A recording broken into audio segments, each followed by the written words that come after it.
Hello everyone, welcome to React learning course. In the previous video you learned how to setting style dynamically. Before going further, we will learn something else in this video. We will learn how we can to manipulate this array and how we can to delete person or components from this application. So how we can to do this? First, I want to add one click listener and person.js file. And here I'm using h1 tag, and I will write here onClick equal to props dot click. This means when someone click on this component or someone click on one component, something new will be happen. Save this file and move to my class.js file and find this if statement. First, I want to remove this name change handler because I don't want to use this more, and one enter here, and I want to add click property here like this. Click with equal to this dot delete person handler. I want to use arrow function here, and I want to give another argument. If you want to use more than one argument, you need to move this argument inside one parenthesis like this, and now right here comma and give another argument,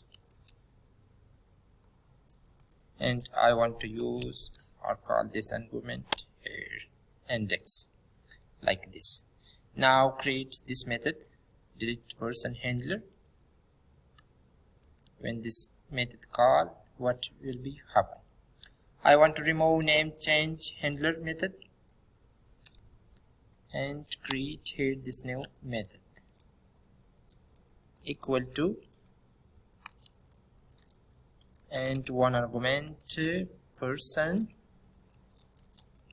index arrow function like this.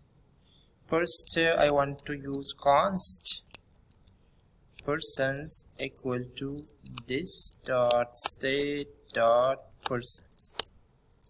Now persons dot splice method using for removing one index splice, and here we will use person index and just one because we're removing one person and at a time.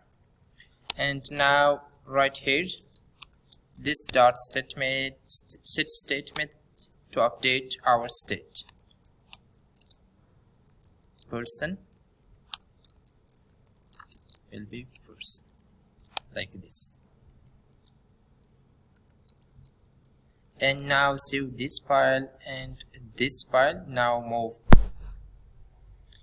update this page, click on switch state. Here we have 3 output and 3 component. I want to remove the third one, I want to remove the second one, and I want to remove the first one. Okay, this is working very fine. By this way we can remove one component or more components dynamically in React application. Thank you for watching.